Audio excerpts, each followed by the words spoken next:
ഖബറിനേക്കാൾ വഷളായിട്ടുള്ളത്, ഖബറിനേക്കാൾ ഭീകരമായിട്ടുള്ളത്, ഖബറിനേക്കാൾ പേടിപ്പെടുത്തുന്നത് ഞാൻ കണ്ടിട്ടില്ല. ഞാൻ കണ്ടതിൽ വെച്ച് ഏറ്റവും ഭയങ്കരമായത്, ഏറ്റവും ഭീതിയുള്ളത് അത് ഖബറാ എന്ന് നബി സല്ലല്ലാഹു അലൈഹി വസല്ലമ തങ്ങൾ പഠിപ്പിച്ചിട്ടുണ്ട്. ഞാൻ എൻ്റെ പ്രിയപ്പെട്ട മുഅ്മിനീങ്ങളോട്, മുസ്ലിമീങ്ങളോട് ഒന്ന് രണ്ട് കാര്യം ശ്രദ്ധയിൽപ്പെടുത്തുകയാണ്. ഏത് രൂപത്തിലാണ് ഇത് നിങ്ങൾക്ക് അവതരിപ്പിക്കേണ്ടത് എന്ന് എനിക്കറിയില്ല. ഉദ്ദേശിച്ചതുപോലെ പറയാൻ പറ്റുന്നൊരു സന്ദർഭമല്ല. നിങ്ങൾക്ക് കേൾക്കണോ? ഞാനും നിങ്ങളും എല്ലാവരും ഖബർ നമ്മളൊക്കെ കണ്ടതാണ്. അതേ സമയത്ത് നരകം നമ്മൾ കണ്ടിട്ടില്ല, മലക്കുകളെ നമ്മൾ കണ്ടിട്ടില്ല, സ്വർഗം നമ്മൾ കണ്ടിട്ടില്ല, മറ്റുള്ളതൊന്നും കണ്ടിട്ടില്ല. അതേ സമയത്ത് ഉപ്പയെ കൊണ്ടുപോയി കിടത്തിയ ഖബർ കണ്ടിട്ടുണ്ട്, ഉമ്മാനെ കൊണ്ടുപോയി കിടത്തിയ ഖബർ കണ്ടിട്ടുണ്ട്. ആയിരക്കണക്കിന് ആളുകളെ മരിച്ചതിന് ശേഷം കൊണ്ടുപോയി കിടത്തിയ ഖബർ നാം കണ്ടിട്ടുണ്ട്. ആ ഖബറിന്റെ സൗകര്യങ്ങൾ കണ്ടിട്ടുണ്ട്, അതിൻ്റെ രൂപഭാവങ്ങൾ കണ്ടിട്ടുണ്ട്. നിങ്ങൾക്ക് കേൾക്കണോ? ഒരു മയ്യത്ത് ഖബറിൻ്റെ അടുത്തെത്തിയാൽ ഈ ഖബറിൽ എവിടെയാണോ നമ്മുടെ കാല് വരുന്നത്, ആ കാലിൻ്റെ നേരൊക്കെ തല വെച്ചുകൊണ്ട്, ആ രൂപത്തിലാണല്ലോ മയ്യത്ത് കട്ടിൽ വെക്കേണ്ടത്. ആ കട്ടിലിൽ നിന്ന് തല ഉയർത്തിയിട്ടാണ് പുറത്തേക്ക് എടുക്കേണ്ടത്. അങ്ങനെ പുറത്തേക്കെടുത്താൽ നല്ല ആരോഗ്യമുള്ള, നല്ല ആഴവും നീളവും ഉള്ള ഒരാൾ ആ ഖബറിലേക്ക് ഇറങ്ങുന്നത് നിങ്ങൾ കണ്ടിട്ടുണ്ടോ? ഇറങ്ങിയിട്ട് നമ്മുടെ നാട്ടിലൊക്കെ കുഴിക്കബറാണ്, ഖബറിന്റെ താഴ്ഭാഗത്ത് വേറൊരു കുഴിയാണ്. അതേ മനുഷ്യനെ അല്ലാഹു ബഹുമാനിച്ചതാണ്. വലഖദ് കറംനാ ബനി ആദമ, മനുഷ്യരെ മൊത്തം അല്ലാഹു ബഹുമാനിച്ചിട്ടുണ്ട്, ആദരിച്ചിട്ടുണ്ട്. അതുകൊണ്ട് ഒരു മനുഷ്യനെയും മറവ് ചെയ്യുമ്പോൾ മനുഷ്യന്റെ ശരീരത്തിലേക്ക് മണ്ണിടരുത്. മനുഷ്യനെ ആദരവോടുകൂടിയാവും ഖബറിലേക്ക് വെക്കുന്നത്, ആദരവോടുകൂടിയാവണം മയ്യത്ത് എടുക്കുന്നത്. ഏത് മനുഷ്യനാണെങ്കിലും ആ മനുഷ്യനെ ആദരവോടെ മാത്രമേ എടുക്കാനും സ്പർശിക്കാനും പാടുള്ളൂ. ഒരാൾക്ക് സ്വന്തമായി ഒരു മയ്യത്ത് ചുമക്കാൻ പറ്റുമെങ്കിലും, ആരോഗ്യമുണ്ടെങ്കിലും ഒരാൾ സ്വന്തമായി മയ്യത്ത് ചുമക്കരുത്. ഒരാൾ സ്വന്തമായി മയ്യത്ത് തോളിലിടരുത്. അത് ആദരവിനെതിരാണ്.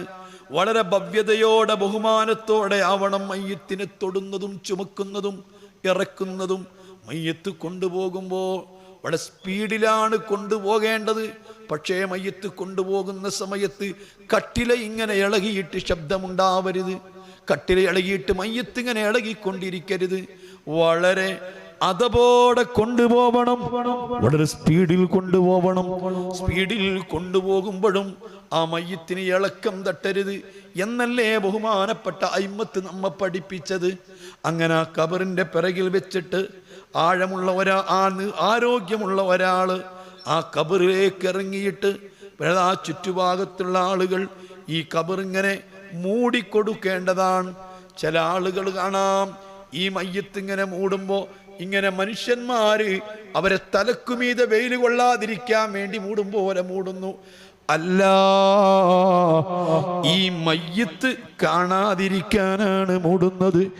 ഈ മയ്യത്ത് ഖബറിലേക്ക് ഇറക്കി വെക്കുന്ന ആളുകളുടെ മുകളിലൂടെയല്ല മറപിടിക്കേണ്ടത്, മറിച്ച് ഈ മയ്യത്ത് കാണാതിരിക്കാൻ, പരിസരത്തുള്ളവര് തന്നെ കാണാതിരിക്കാൻ, ചുറ്റുമുള്ളവര് തന്നെ കാണാതിരിക്കാനാണ് ഈ രൂപത്തിൽ മറപിടിക്കണമെന്ന് പറഞ്ഞത്. അങ്ങനെ മറപിടിച്ചിട്ട് ആളുകൾ ഈ മയ്യത്തിന്റെ കട്ടിലിൽ നിന്നെടുക്കുമ്പോൾ തന്നെ അതിൻ്റെ മധ്യഭാഗത്തോടൊരു മുണ്ടിട്ട് കൊടുക്കും. ആ മുണ്ട് പിടിച്ചുകൊണ്ടാണ് ഖബറിലേക്ക് ഇറക്കാറുള്ളത്. ഉമ്മമാരറിഞ്ഞില്ലല്ലോ, കാണാറില്ലല്ലോ.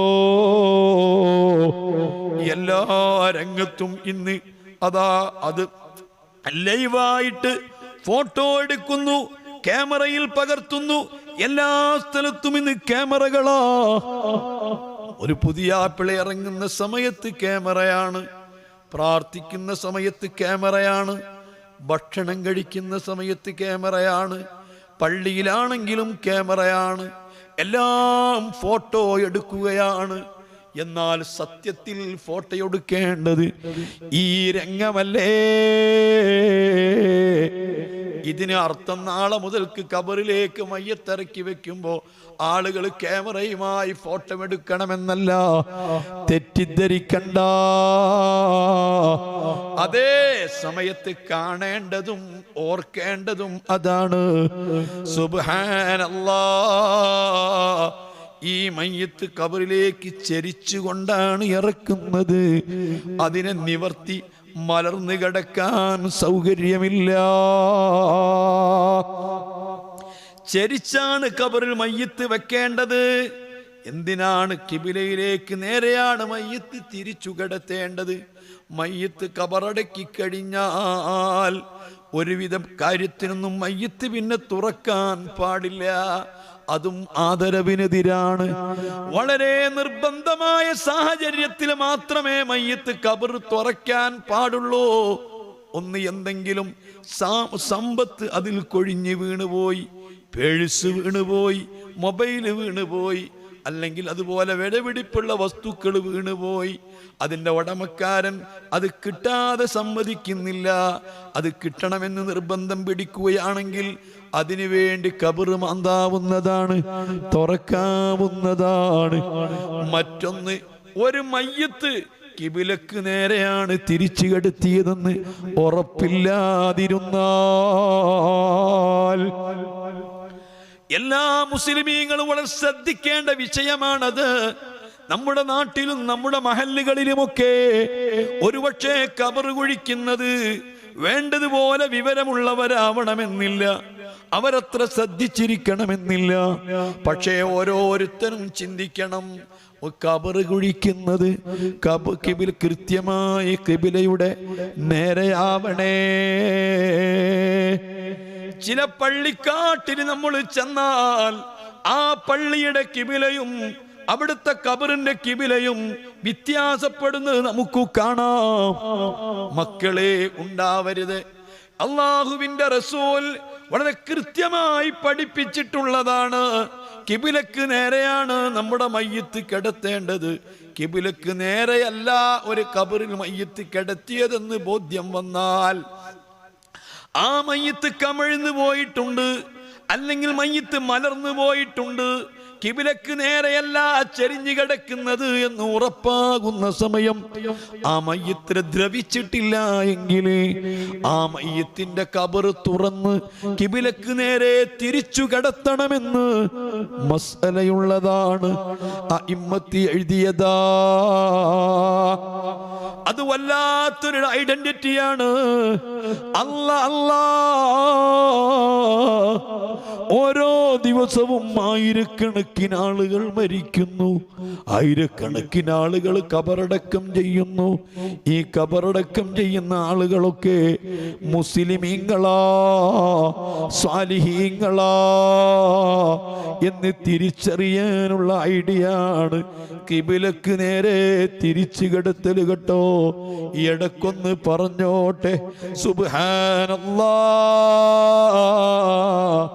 ജീവിതത്തിൽ കള്ളു കുടിച്ചിട്ട് തൗബ ചെയ്യാത്ത മനുഷ്യനാണെങ്കിൽ, പലിശ വാങ്ങിയിട്ട് പടച്ച റബ്ബിനോട് പൊട്ടിക്കരഞ്ഞ് തൗബ ചെയ്യാത്ത മനുഷ്യനാണെങ്കിൽ, അവനെ എത്ര കിബിലയിലേക്ക് തിരിച്ചു കിടത്തിയാലും തിരിഞ്ഞു കിടക്കൂല. അവന്റെ മുഖം തെറ്റിക്കപ്പെടുന്നതാണ്. അഇമ്മത്തി എഴുതി വെച്ചിട്ടുണ്ട്. ശ്രദ്ധിക്കണേ മുസ്ലിമീങ്ങളെ. അങ്ങനെ ആ കിബിലക്ക് നേരെ തിരിച്ചു കിടത്തുന്ന ഖബറാണ്. ഈ ഖബറിനെ പറ്റി നിങ്ങൾക്കറിയുമോ? അതിന്റെ ചുമരുകൾ ഒരിക്കലും തേച്ച് മിനുക്കിയിട്ടില്ല. പ്യൂറായ മണ്ണ് വെട്ടിയതാണ്. അവിടെ ഒന്ന് തിരിയാനും അറിയാനും സൗകര്യങ്ങളില്ല. അവിടെ വെളിച്ചമില്ല, കരണ്ടില്ല, ഫാനില്ല, മറ്റ് സൗകര്യങ്ങളില്ല. ഞാൻ എൻ്റെ മുസ്ലിമീങ്ങളോട് ചോദിക്കട്ടെ, ഒരു 10-50 വയസ്സുള്ള ഒരാള്, അതിനേക്കാൾ പ്രായം കുറഞ്ഞ ഒരാള്, അദ്ദേഹത്തിന് കൈക്കോ കാലിനോ ആക്സിഡന്റോ മറ്റോ സംഭവിച്ചിട്ട് 1-2 മാസം വീട്ടിൽ ഒരു റൂമിനകത്ത് അടഞ്ഞു കൂടേണ്ടി വന്നാൽ, ഒരു റൂമിൽ കിടക്കുകയാണ്. ആ റൂമിൽ വിശാലമായ റൂമാണ്, സൗകര്യങ്ങളുണ്ട്, ഒരുപക്ഷെ തണുപ്പ് തുപ്പുന്ന AC ഉണ്ട്, അല്ലെങ്കിൽ ഫാനുണ്ട്, ഇഷ്ടം പോലെ വെളിച്ചമുണ്ട്, ജനലുകളും മറ്റ് പ്രകൃതിയിൽ നിന്ന് കിട്ടുന്ന കാറ്റുകളുണ്ട്, നേരം നേരം ഭക്ഷണം എത്തുന്നുണ്ട്, തന്റെ സ്വന്തക്കാരും ബന്ധുക്കാരും കൂട്ടുകാരും വരുന്നുണ്ട്, കണ്ണാകുന്നുണ്ട്, സന്ദർശിക്കുന്നുണ്ട്, ദുനിയാവിലെ വിവരങ്ങൾ മുഴുവനും അറിയുന്നുണ്ട്, എല്ലാ ദിവസവും പത്രം എത്തുന്നുണ്ട്, മറ്റ് വാർത്താമാധ്യമങ്ങളിൽ കൂടി എല്ലാ ലോകവാർത്തയും അറിയുന്നുണ്ട്. ആശ്വസിപ്പിക്കാൻ ആളുകളുണ്ട്, ഭാര്യയുണ്ട്, മക്കളുണ്ട്, കുടുംബാംഗങ്ങളുണ്ട്. ഇങ്ങനെയൊക്കെ ആണെങ്കിൽ തന്നെ 1-2 മാസം ഒരു റൂമിലങ്ങ് ചടഞ്ഞ് കൂടേണ്ടി വന്നാൽ, പുറത്തിറങ്ങാൻ കഴിയാതെ വന്നാൽ, ആ മനുഷ്യനോട് നിങ്ങൾ ചെന്ന് ചോദിച്ചു നോക്കൂ. അയാൾ പറയും, എനിക്കെന്ത് സുഖമാ, എനിക്കെന്ത് കാര്യമാ, ഒന്നും അറിയില്ല, എനിക്കെന്ത് കല്യാണം, എനിക്കെന്ത് പെരുന്നാള്, എനിക്കെന്ത് ആഘോഷം, എനിക്കൊന്നും അറിയില്ല, ഒരു സുഖവുമില്ല എന്ന് ഞാൻ പറയില്ലേ? നിങ്ങൾ പറയില്ലേ? എന്തേ?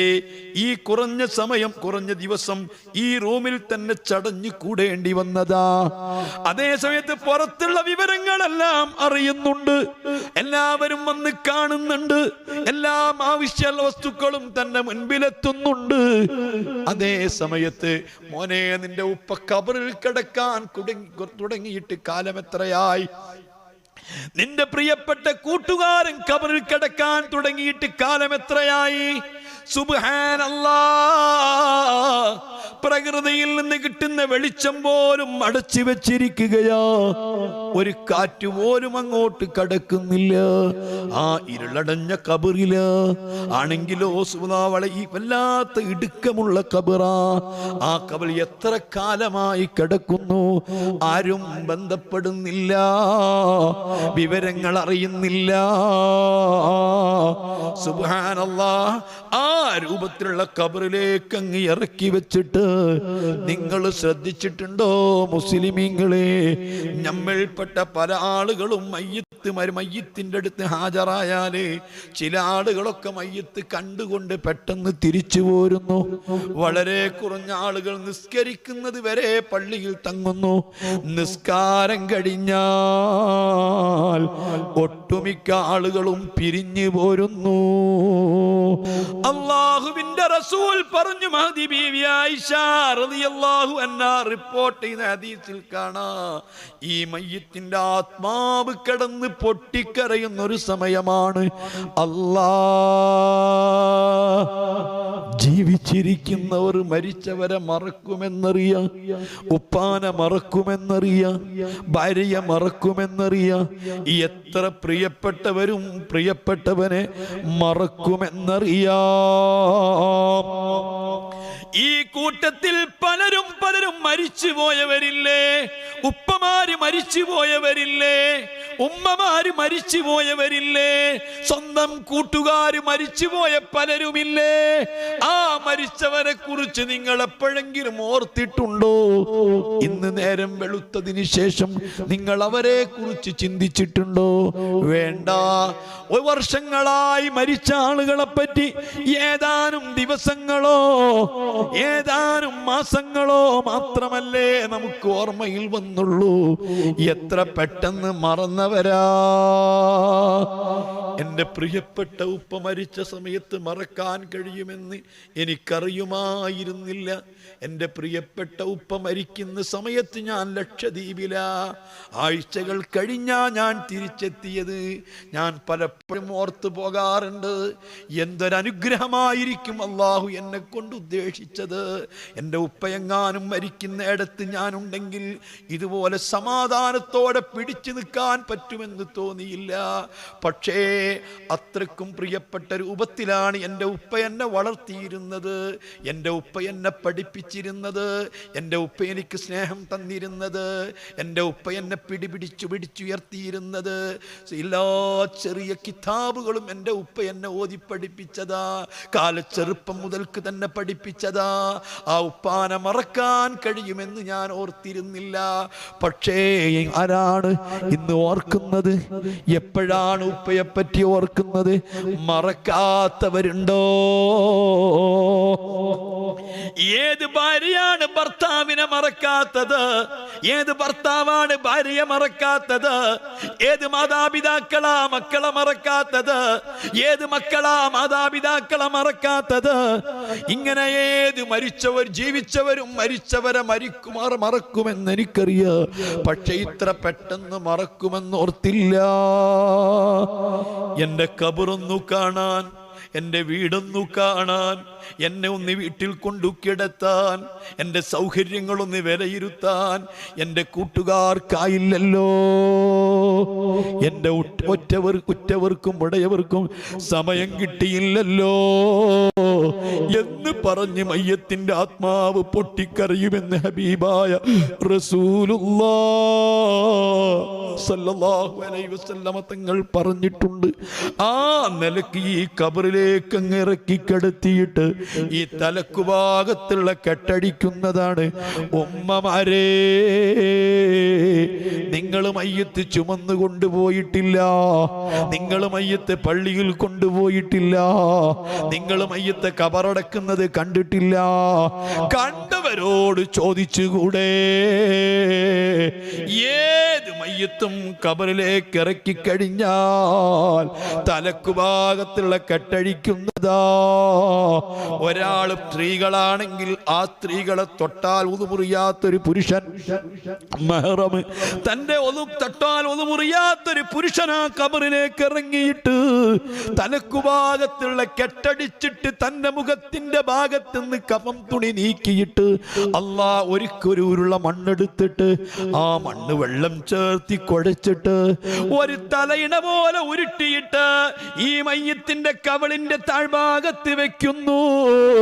ഈ പുണ്യമാക്കപ്പെട്ട തന്റെ കവിള് ഈ മണ്ണിലേക്ക് ചേർത്തിയിട്ടങ്ങ് അമർത്തി വെക്കുകയാ. സുബ്ഹാനല്ലാഹ്. ഒരു തലയിണ പോലെ ഈ കുതിർത്ത ഉരുട്ടിയ മണ്ണെടുത്ത് താഴ്ഭാഗത്ത് കവിളിന്റെ താഴെ വെച്ചിട്ട് ഈ പുണ്യ കവിളുണ്ടല്ലോ, ഒരു ചെറിയ പുള്ളി വന്നാൽ, ഒരു ചെറിയ കല വന്നാൽ എപ്പോഴും കണ്ണാടിയിൽ നോക്കി മിനുക്കുന്ന നമ്മുടെ സുന്ദരമായ മുഖം ഈ കവിള മണ്ണിലങ്ങ് അമർത്തി വെക്കുന്നതാ. ആ കവളതേക്ക് അമർത്തി വെച്ചതിന് ശേഷം അതേ എവി മുഹമ്മദ് പാടിയത് ഓർമ്മയില്ലേ? എന്റെ ഉസ്താദ് എന്നോട് പാട്ടുപാടരുതെന്ന് പറഞ്ഞതിനാൽ ഞാൻ എവി മുഹമ്മദിന്റെ പാട്ട് പാടുന്നില്ല. അതിനുശേഷം ഓരോ കല്ലുകൾ ഓരോന്നും അടുപ്പിച്ചടുപ്പിച്ച് വെച്ച് മൂടുകല്ല് മുഴുവനും വെച്ചാൽ ആ കബറിലേക്ക് ഇറക്കി വെക്കുമ്പോ മോനെ, ഇറക്കിയതോടുകൂടി നിന്റെ സ്ട്രെച്ചർ പുറത്തേക്ക് വന്നു. അതേ ഇറക്കാൻ വേണ്ടി ഉപയോഗിച്ച മണ്ണും പുറത്തേക്ക് വന്നു. അതാ കാണാതിരിക്കാൻ വേണ്ടി മൂടിപ്പിടിച്ചിരുന്ന പുതപ്പ് അതും പുറത്തേക്ക് വന്നു.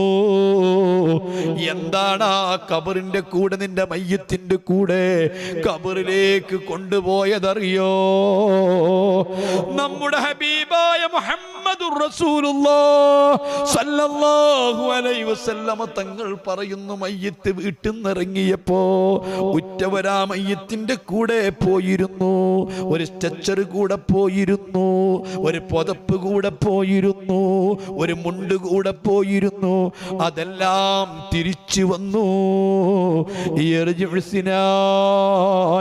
ആരും കൂടെ പോയില്ല, മക്കള് പോയില്ല, ബന്ധുക്കള് പോയില്ല. എല്ലാ ജീവിതത്തിലുടനീളം തന്റെ കൂട്ടുകാരായിരുന്ന തന്റെ പ്രിയപ്പെട്ട കൂട്ടുകാരൻ പിരിഞ്ഞു പോയി. കൂട്ടുകാരൻ കൂടെ കൂടിയില്ല. മാത്രമല്ല, ആ കൂടെ പോയത് അവൻ ചെയ്ത അമലു മാത്രമാ. ആ മനുഷ്യൻ ചെയ്ത ചെറിയൊരു അമലിന്റെ മെമ്മറിയുണ്ട്. ജീവിതത്തിൽ ആ മനുഷ്യൻ ചെയ്ത എല്ലാ പ്രവർത്തികളും ഒപ്പിയെടുത്തിട്ടുണ്ട്, ഒരു ക്യാമറയിൽ ഒപ്പിയെടുത്തിട്ടുണ്ട്. അതാ നഗ്നനേത്രങ്ങളെ കൊണ്ട് കാണാൻ പറ്റാത്തൊരു മെമ്മറിയുണ്ട്. ആ മെമ്മറിയിൽ പ്രായപൂർത്തിയെത്തിയതിനു ശേഷം അവൻ ചെയ്ത സർവകർമ്മങ്ങളുമുണ്ട്. കള്ള് കുടിച്ചതുണ്ട്, പെണ്ണ് പിടിച്ചതുണ്ട്, നിസ്കരിച്ചതുണ്ട്, ഖുർആൻ ഓതിയതുണ്ട്, പടച്ചറബ് സ്വീകരിച്ച അമലുകൾ ഏതൊക്കെയുണ്ടോ അതെല്ലാം അതിൽ രേഖപ്പെടുത്തിയിട്ടുണ്ട്. ആ മെമ്മറി തന്റെ കൂടെ വെച്ചിട്ടുണ്ട്, അവന്റെ കൂടെ പോയിട്ടുണ്ട്.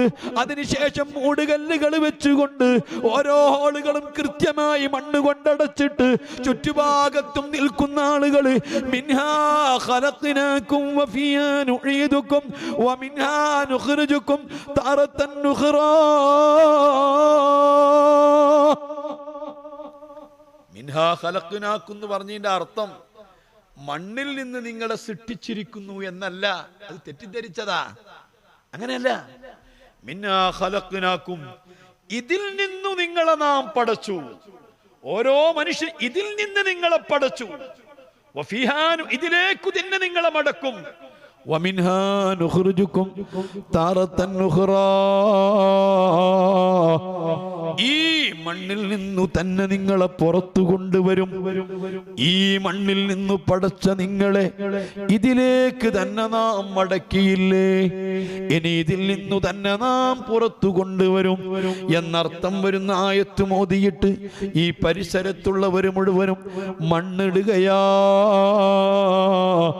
ഞാൻ ചോദിക്കട്ടെ, നിങ്ങൾക്കൊക്കെ ഇങ്ങനെ മണ്ണിടുമ്പം തോന്നാറുണ്ടോ? എൻ്റെ അജയ്യനായ ഗുരുമഹാനായ സയ്യിദ് യൂസുഫുൽ ജീലാനി തങ്ങളുപ്പാപ്പയുടെ ഉറൂസി ഇന്നലെ കഴിഞ്ഞല്ലേ ഉള്ളൂ. തങ്ങളുപ്പാപ്പ കബറിലേക്ക് ഇറക്കി കിടത്തി തങ്ങളുപ്പാപ്പയുടെ മേലെ മണ്ണിടുമ്പോ എനിക്ക് ധൈര്യം വന്നില്ല, ഞാൻ മണ്ണിട്ടില്ല, എന്നെ കൊണ്ട് കഴിഞ്ഞില്ല. മഹാന്മാരായ സ്വഹാബാക്കളോട് ഫാത്തിമ ബീവി റളിയല്ലാഹു അൻഹ ചോദിച്ചിരുന്നു, ഹസൻ റളിയല്ലാഹു അൻഹു, ഹുസൈൻ റളിയല്ലാഹു അൻഹു, അവിടുത്തെ പ്രിയപ്പെട്ട മക്കളോട് ഉപ്പാപ്പ മുത്തുനബിന്റെ ഖബറിന്മേൽ മണ്ണിടാൻ നിങ്ങൾക്ക് കഴിഞ്ഞുവല്ലോ, എങ്ങനെയാ നിങ്ങൾക്ക് ധൈര്യം വന്നത്? എങ്ങനെയാ നിങ്ങൾക്ക് തോന്നിയത്? ഇരിക്കട്ടെ, ചുറ്റുഭാഗത്തുമുള്ള ആളുകളൊക്കെ മണ്ണിട്ട് കഴിഞ്ഞാൽ കൈക്കോട്ട് കൊണ്ട് ഖബറൊക്കെ അങ്ങ് നിറച്ചാൽ, ആ ഖബർ ആഴമേറിയ ഖബർ മൊത്തം മണ്ണുകൊണ്ട് നിറച്ചാൽ, 2 മീസാൻ കല്ലും കുത്തിയിട്ട് ഒരു ചെടിയും നട്ടുപിടിപ്പിച്ച് ഒരു തൊട്ടി വെള്ളമൊഴിച്ചാൽ, ആ വെള്ളമൊഴിച്ചതിന് ശേഷമതാ ഒരാൾ ആ ഖബറിന് അഭിമുഖമായി ഇരിക്കുകയാ, ഇരുന്നു കൊണ്ട് പറഞ്ഞു കൊടുക്കുകയാ, ഉമ്മമാരെ, പ്രായപൂർത്തിയെത്തിയ മയ്യിത്താണെങ്കിൽ തൽഖീൻ ചൊല്ലിക്കൊടുക്കുന്നതാ, കുട്ടിയാണെങ്കിൽ ചൊല്ലേണ്ടതാ. കൊടുക്കേണ്ടതില്ല, പറഞ്ഞു കൊടുക്കേണ്ടതില്ല. പ്രായപൂർത്തിയെത്തിയ ആൺകുട്ടിയാണെങ്കിലും പെൺകുട്ടിയാണെങ്കിലും ഇതാ പറഞ്ഞു കൊടുക്കുന്നു. പലരും തെറ്റിദ്ധരിച്ചതുപോലെ ഈ ഖബറിൽ മറവ് ചെയ്യപ്പെട്ട ഡെഡ് ബോഡിയോടല്ല പറഞ്ഞു കൊടുക്കുന്നത്. മയ്യിത്തിന്റെ ശരീരത്തിൽ നിന്ന് പിരിഞ്ഞ ആത്മാവ് ഈ ഖബറിന്റെ മുകളിലാ. ആത്മാവിനെ ആരും കഫൻ ചെയ്തില്ലല്ലോ, ആത്മാവിനെ കുളിപ്പിച്ചില്ലല്ലോ, ആത്മാവിനെ ചുമന്നില്ലല്ലോ. ആത്മാവ് മയ്യിത്ത് കട്ടിലിന്റെ മുകളിലായിരുന്നു. ഈ മയ്യിത്ത് കട്ടിലിന്റെ മുകളിലുള്ള ആത്മാവ് മയ്യിത്ത് മറവ് ചെയ്യുന്നതോടുകൂടി തലക്കുഭാഗത്ത് വന്നിരിക്കുന്നു. ആ തലക്കുഭാഗത്തിരിക്കുന്ന ആത്മാവിനോടാണ് അഭിമുഖമായി നിന്നുകൊണ്ട് ചൊല്ലിക്കൊടുക്കുന്നത്, പറഞ്ഞു കൊടുക്കുന്നത്. യാ അബ്ദല്ലാ ഇബ്നാമത്തില്ല, നീന്റെ കരാറൊക്കെ നിനക്ക് ഓർമ്മ വേണം. അല്ലാഹു റബ്ബാണെന്ന് നീ വിശ്വസിച്ചവനാ, നേരത്തെ പ്രഖ്യാപിച്ചിരുന്നവനാ, മുത്തുനബിയെ റസൂലായിട്ട് അംഗീകരിച്ചിരുന്നവനാ, വിശുദ്ധ ദീനുൽ ഇസ്ലാം മതമായിട്ട് സ്വീകരിച്ചിരുന്നവനാ, വിശുദ്ധ കിബില കഅബ കിബിലയായി സ്വീകരിച്ചിരുന്നവനാ. ഇതെല്ലാം നിനക്ക് ഓർമ്മ വേണമെന്ന് ഉറപ്പെടുത്തി കൊടുത്തിട്ട് അതിനുശേഷം മക്കളെ ഞാൻ സാന്ദർഭികമായി ഓർമ്മപ്പെടുത്തുകയാണ്. അതാ ഒരു ഫാത്തിഹ സൂറത്ത് ഓതി, അൽ മൂന്ന് ഖുൽ ഹുവല്ലാഹു സൂറത്ത് ഓതി ദുആ ചെയ്ത് പിരിയലാ. ഇമാമുന ശാഫി റളിയല്ലാഹു അൻഹു തങ്ങൾ പറഞ്ഞു, ആ സമയത്ത് ഖബറിന്റെ അടുത്ത് വെച്ച് ഖുർആൻ 30 ഖത്മ് തീർക്കാൻ കഴിഞ്ഞാൽ അത് വളരെ നല്ലതാ. തന്റെ പ്രിയപ്പെട്ട ഉപ്പ മരണപ്പെട്ടാൽ, തന്റെ പ്രിയപ്പെട്ട ഉമ്മ മരണപ്പെട്ടാൽ, തനിക്ക് വേണ്ടപ്പെട്ടവര് മരണപ്പെട്ടാൽ ഏറ്റവും കൂടുതൽ ചിന്തിക്കേണ്ടത് അതാണ്. ആ ഖബർ മറമാടി ഉടനെ തന്നെ ഒരു ഖത്മ് ഖുർആൻ ഓതേണ്ടതാ.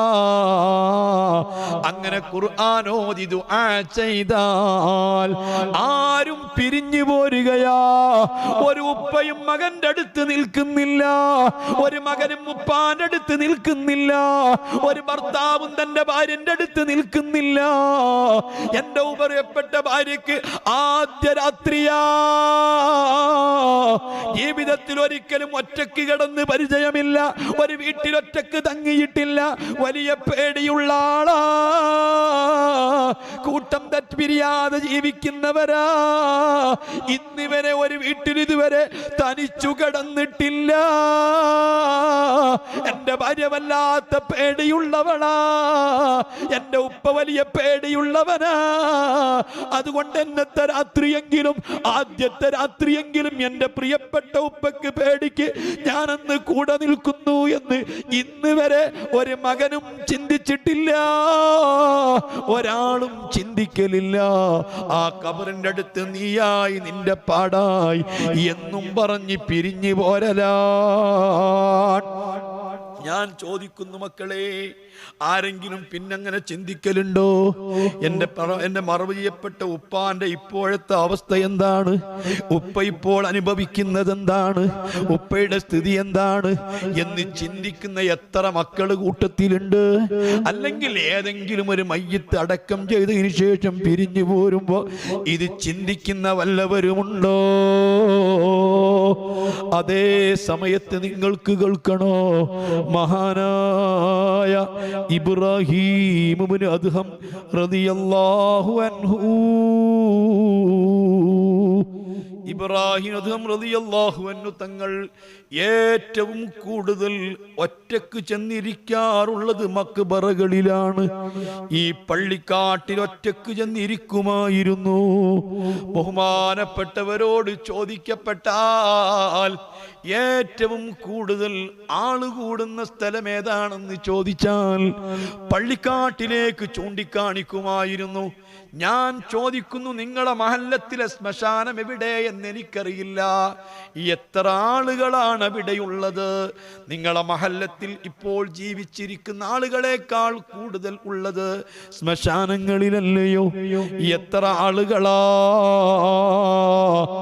അതുപോലെ ബഹുമാനപ്പെട്ട ഇബ്രാഹിം റളിയല്ലാഹു അൻഹു തങ്ങള് ഈ ഖബറിന്റെ അടുത്ത് ഇങ്ങനെ ഇരിക്കുമ്പോൾ അദ്ദേഹത്തോട് ചോദിക്കപ്പെട്ടാൽ പറയും, ഞാൻ ഇരിക്കുന്നത് ചില കൂട്ടുകാരഴികിലാ.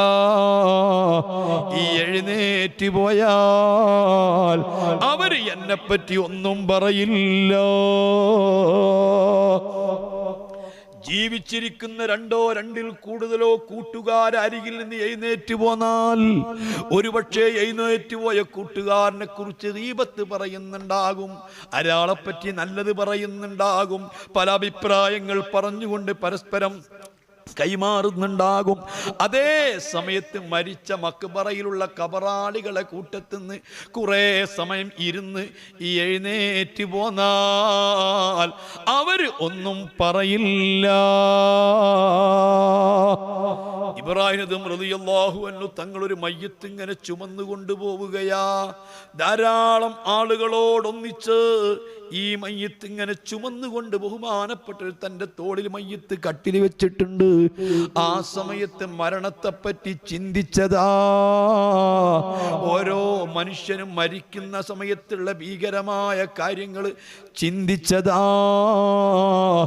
അല്ലാഹു സുബ്ഹാനഹു വ തആല തീരെ ഇഷ്ടപ്പെടാത്ത പടച്ച റബ്ബിന് വെറുപ്പുള്ള 2-3 ചിരികളുണ്ട്.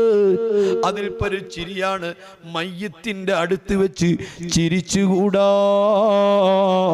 അല്ലാഹ്ക്ക് ഏറ്റവും വെറുപ്പുള്ള ചിരിയാണ് മയ്യത്ത് കൊണ്ടുപോകുന്ന സമയത്ത് ചിരിച്ചുകൂടാ. വല്ലാതെ പടച്ച റബ്ബിന് വെറുപ്പുള്ള ചിരിയാണ്. അതുപോലെ മക്ബറയിൽ വെച്ച് ചിരിച്ചുകൂടാ. നമ്മിൽപ്പെട്ട എത്ര ആളുകളുണ്ട് പള്ളിക്കാട്ടിൽ വെച്ച് ചിരിക്കുന്നവരില്ലേ, തമാശ പറയുന്നവരില്ലേ. യഥാർത്ഥത്തിൽ ആ പള്ളിക്കാട്ടിൻ്റെ ഒരറ്റത്ത് നിന്നിട്ട് നിങ്ങളൊന്ന് ചിന്തിച്ചു നോക്കൂ, ഇവരൊക്കെ ആരാ? ഒരു കാലത്ത് ലോകം വിറപ്പിച്ചവരാ, ഞെട്ടിവിറപ്പിച്ചവരാ, വലിയ പേരും പ്രശസ്തിയുമുള്ളവരാ, വലിയ പോക്കിരിമാരാ, വലിയ സാമ്പത്തിക ശേഷിയുള്ളവരാ. എല്ലാവരുടെ വീടും ഇന്നൊരുപോലെയാ. ഈ നാട്ടിലെ വലിയ പ്രമാണിമാരെ, വലിയ ശക്തിയും കഴിവുമുള്ള ആളുകള്, നാട് മൊത്തം വിറപ്പിച്ചവരും ഭരിച്ചിരുന്നവരുമായ ആളുകള്, എല്ലാവരുടെ വീടും ഒരുപോലെയല്ലേ? എന്തെങ്കിലും മാറ്റങ്ങൾ നിങ്ങൾക്ക് കാണാൻ കഴിയുന്നുണ്ടോ? അല്ലാഹ് കബറെങ്ങാനും തുറന്നു നോക്കിയാൽ അവിടെയും മാറ്റങ്ങൾ ഉണ്ടാവില്ല.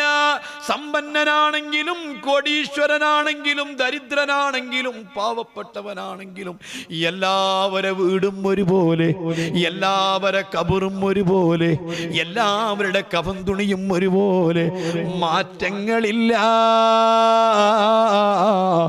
ഇവിടെ എത്ര ഏക്കർ കണക്കിന് ഭൂമിയുള്ളവര്, വലിയ ഫ്ലാറ്റുകളിൽ താമസിച്ചവര്, എമ്പാടും സൗകര്യമുള്ളവര്, അവരെ കബറും 10 പൈസക്ക് വകയില്ലാതെ, ഉടുതുണിക്ക് മറുതുണിയില്ലാതെ, പാവപ്പെട്ടവന്റെ കബറും ഒരേ പോലെയല്ലേ? നിങ്ങൾ ആരെങ്കിലും പള്ളിക്കാട്ടിൽ ചെന്നുകൊണ്ട് ചിന്തിച്ചിട്ടുണ്ടോ? എന്നിട്ടെന്ന് ഓർത്തിട്ടുണ്ടോ? എവിടെയാണ് ചിരിക്കാൻ സാധിക്കുക? ഇല്ല, ചിരി വരൂല. ബോധമുള്ളവർക്ക് ചിരി വരൂല. ഈ മയ്യത്ത് ഇങ്ങനെ ചുമരിൽ വെച്ച് കൊണ്ടുപോകുമ്പോ ഈ മരണത്തെ പറ്റി മാത്രമാണ് ബഹുമാനപ്പെട്ടവർ ചിന്തിച്ചത്. അങ്ങനെ ചിന്തിച്ച് മയ്യത്ത് ഇങ്ങനെ ചുമന്നു കൊണ്ടുപോകുമ്പോ പെട്ടെന്ന് മയ്യത്ത് കട്ടിലിന്റെ മുകളിൽ നിന്ന് കേൾക്കുന്നു, ഇബ്രാഹിമേ ഫമാദാ ബഅദൽ മൗത്ത്. ഈ മരണത്തെ കുറിച്ച് മാത്രം ചിന്തിച്ചത് കൊണ്ടായോ ഈ മരണത്തിന്റെ ശേഷമുള്ള ജീവിതത്തെ പറ്റി, ഖബറിനെ പറ്റി ഓർത്തില്ലല്ലോ, ചിന്തിച്ചില്ലല്ലോ. ഇബ്രാഹിം റളിയല്ലാഹു അൻഹു ഞെട്ടിപ്പോയി. ഞാനോ നിങ്ങളോ ആണെങ്കിൽ അവിടെ വിറച്ച് വീഴുമല്ലോ, കട്ടിൽ താഴെ വിടുമല്ലോ. മഹാനവറുകൾ വിറച്ചു പോയി, ഒന്നും മിണ്ടിയില്ല. എല്ലാവരും മയ്യത്ത് മറവ് ചെയ്ത് പിരിഞ്ഞു പോയപ്പോ ഇബ്രാഹിം അദ്ദേഹം തങ്ങള് അവിടുന്ന് തീരെ പിരിഞ്ഞില്ല. എല്ലാവരും പിരിഞ്ഞതിന് ശേഷവും ആ മയ്യത്തിന്റെ അടുത്ത്, ഖബറിന്റെ അടുത്ത് കുറെ സമയം ഇരുന്നു. ഇബ്രാഹിം റളിയല്ലാഹു അൻഹു തങ്ങൾ കുറെ സമയം ആ ഖബറിന്റെ അടുത്തിരുന്നപ്പോൾ പെട്ടെന്നതാ ഖബറിന്റെ കാൽഭാഗം പൊട്ടി വിടരുന്നു. പൊട്ടി വിടർന്നിട്ട് ഒരാൾ പുറത്തു വരുന്നു. തല ഉയർത്തിയിട്ട് ചോദിക്കുന്നു,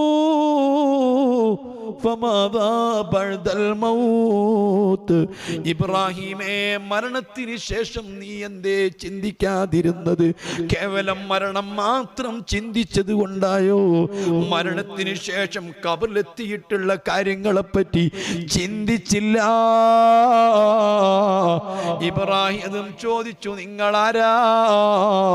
നിങ്ങളാരാണെന്ന് ചോദിക്കുമ്പോ ഇബ്രാഹിം അദ്ദേഹം തങ്ങളോട് പറഞ്ഞൊരു മറുപടിയുണ്ട്. മക്കളെ, ആഖിർ സമാന മുസ്ലിമീങ്ങളെ, എന്റെ വഴല് കേട്ട് നിങ്ങൾ പിരിഞ്ഞു പോകുമ്പോ നിങ്ങളെ മാർക്ക് വേണ്ട, അഭിപ്രായങ്ങൾ വേണ്ട, സർട്ടിഫിക്കറ്റ് വേണ്ട. ഈ ഖബറിൽ നിന്ന് തല ഉയർത്തിയിട്ടുള്ള ആ മനുഷ്യൻ പറയുന്നു, ഞാൻ ഈ മയ്യത്തിന്റെ സുന്നത്തുകളാ, ഈ മനുഷ്യൻ ജീവിതത്തിൽ ചെയ്തു കൂട്ടിയ സുന്നത്തായ കർമ്മങ്ങളാ, ഇവന്റെ കൂടെ കിടക്കാൻ ഞാൻ വന്നതാ.